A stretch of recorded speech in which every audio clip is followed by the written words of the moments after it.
Yes, നമ്മൾ നേരെ പാർലമെന്റിലേക്ക് പോവുകയാണ്. അവിടെ സെൻട്രൽ ഹാളിൽ ഭരണഘടനാ ദിനാചരണം നടക്കുകയാണ്. രാഷ്ട്രപതി സംസാരിക്കും. संविधान निर्माताओं की अपेक्षाओं पर खरा उतरने के लिए मैं आप सभी सांसदों को बहुत बहुत बधाई देती हूँ। साथ ही कृतज्ञ राष्ट्र की ओर से मैं संविधान सभा के परम सम्मानीय सदस्यों की स्मृति में सादर नमन करती हूँ। हमारे संविधान की अंतरात्मा जिन आदर्शों में अभिव्यक्त होती है वो आदर्श है सामाजिक, आर्थिक एवं राजनैतिक न्याय, स्वतंत्रता, समता और बंधुता। मुझे ये देखकर हर्ष होता है कि इन सभी आयामों पर संसद सदस्यों ने संविधान निर्माताओं की परिकल्पनाओं को यथार्थ स्वरूप प्रदान किया है। हमारी संसदीय प्रणाली की सफलता के ठोस प्रमाण के रूप में आज भारत विश्व की तीसरी सबसे बड़ी अर्थव्यवस्था बनने की ओर तेज गति से अग्रसर। भारत में लगभग 25 करोड़ लोगों के गरीबी की सीमा रेखा से बाहर आने से आर्थिक न्याय के पैमाने पर विश्व की सबसे बड़ी सफलता अर्जित है। हमारे संविधान में सामाजिक न्याय को प्रमुखता दी गई है। सामाजिक न्याय के आदर्शों के अनुरूप समावेशी विकास के प्रयास किए जा रहे हैं।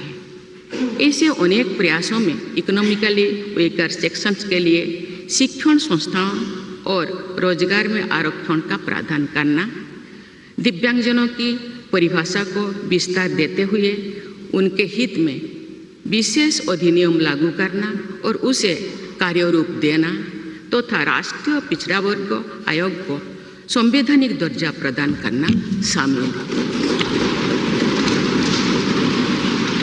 3 तलाक से जुड़े सामाजिक कुरीति पर अंकुश लगाकर संसद ने हमारी बहनों बेटियों के सशक्तिकरण और सामाजिक न्याय की दिशा में ऐतिहासिक कदम उठाए हैं। देश के आर्थिक एकीकरण के लिए स्वाधीनता के बाद का सबसे बड़ा टैक्स सुधार गुड्स एंड सर्विसेज टैक्स के रूप में किया गया है। आर्टिकल 370 के प्रावधानों को निरस्त करके देश के समग्र राजनैतिक एकीकरण के मार्ग में बाधक बने हुए अवरोध को दूर किया गया। नारी शक्ति बंधन अधिनियम द्वारा वुमेन लीड डेवलपमेंट के एक नए युग आरंभ होगा। नारी शक्ति अर्थात मातृशक्ति के बंधन का हमारे संस्कृति में अत्यंत महत्वपूर्ण स्थान रहा है। इस वर्ष 7 नवंबर से हमारा राष्ट्रगीत वंदे मातरम की रचना के 150 वर्षों पूरी होने के उपलक्ष्य में देशव्यापी स्मरण उत्सव मनाया जा रहा है। ये स्मरण उत्सव भारत माता को समृद्ध, सशक्त और आत्मनिर्भर बनाने का संकल्प का अवसर है। मुझे विश्वास है कि इस राष्ट्रीय संकल्प की सिद्धि के लिए आप सभी सदस्यगण देशवासियों को दिशा और प्रेरणा प्रदान करेंगे। हमारा संविधान हमारी राष्ट्रीय अस्मिता का ग्रंथ है। ये हमारी राष्ट्रीय पहचान का ग्रंथ है। ये कॉलोनियल माइंडसेट का परित्याग करके नेशनलिस्ट माइंडसेट के साथ देश को आगे बढ़ाने की मार्गदर्शक ग्रंथ है। इसी भावना के अनुरूप सामाजिक और तकनीकी बदलाव को ध्यान में रखते हुए क्रिमिनल जस्टिस सिस्टम से जुड़े महत्वपूर्ण अधिनियम लागू किए गए। दंड के स्थान पर न्याय की भावना पर आधारित भारतीय न्याय संहिता, भारतीय नागरिक सुरक्षा संहिता और भारतीय साक्ष्य अधिनियम को लागू किया गया है। ऐसे अनेक प्रगतिशील वैधानिक को सार्थक विमर्श के बाद पारित करने के लिए मैं संसद सदस्यों की मुक्त कंठ से सराहना करती हूँ। संविधान संशोधन के प्रावधानों के महत्व पर चर्चा करते हुए इस बात को रेखांकित किया गया था कि संविधान में ही ऐसे व्यवस्था होने चाहिए जिसके बल पर भावी पीढ़ियां आवश्यक अनुसार समयानुकूल संशोधन कर सकें। इस प्रकार संविधान निर्माताओं ने हमारे संविधान को गतिशीलता और जीवंतता प्रदान की है।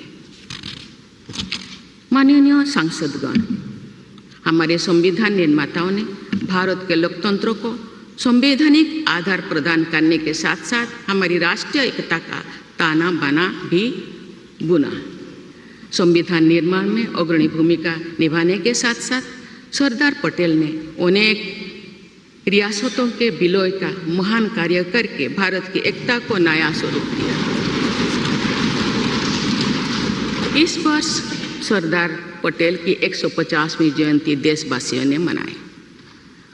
उनकी 150वीं जयंती के उपलक्ष्य में पिछले वर्ष से आगामी वर्ष तक चलने वाले कार्यक्रम के माध्यम से देशवासी राष्ट्रीय एकता तथा गौरव की आदर्शों से जुड़ेंगे। हमारी संसद हमारे राष्ट्र का प्रतिबिंब है। लौह पुरुष सरदार वल्लभ भाई पटेल के आदर्शों को प्रसारित करने तथा कार्यरूप देने में आप सबका योगदान महत्वपूर्ण है। जौन अभिव्यक्ति को परिलक्षित करने वाली हमारे संसदीय प्रणाली विभिन्न आयामों पर और अधिक मजबूत होती गई है। वयस्क मताधिकार का प्रावधान करके हमारे संविधान द्वारा जनता के विवेक पर जो आस्था व्यक्त की गई है, उसकी सफलता की विश्व के अन्य अनेक देशों में सराहना की जाती है। पिछले कुछ वर्षों के दौरान महिला मतदाताओं द्वारा बढ़ चढ़कर मतदान करना हमारी लोकतांत्रिक चेतना को विशेष सामाजिक अभिव्यक्ति देता है। महिला, युवा, गरीब, किसान, अनुसूचित जाति और जनजाति समुदाय के हमारे देशवासी, मिडिल क्लास तथा न्यू मिडिल क्लास के लोग हमारी लोकतांत्रिक प्रणाली को पंचायत से संसद तक मजबूती से दे रहे हैं। हमारी समावेशी लोकतंत्र में जन जन की भागीदारी को प्रोत्साहित किया जा रहा है। धरती आबा भगवान बिरसा मुंडा की जयंती के दिन जनजातीय गौरव दिवस मनाने की परंपरा शुरू की गई है और उसे बहुआयामी विस्तार दिया जा रहा है। भगवान बिरसा मुंडा की 150वीं ജയന്തി പാർലമെന്റിന്റെ സെൻട്രൽ ഹാളിൽ രാഷ്ട്രപതി സംസാരിക്കുകയാണ്. ഭരണഘടനാ ദിനാചരണത്തിന്റെ ഭാഗമായാണ് ഈ ചടങ്ങ് സംഘടിപ്പിച്ചത്. ഇനി മറ്റുള്ളവരും സംസാരിക്കാനുണ്ട്. അതിലേക്കൊക്കെ തിരിച്ചു വരാം ഇടവേളയ്ക്ക് ശേഷം.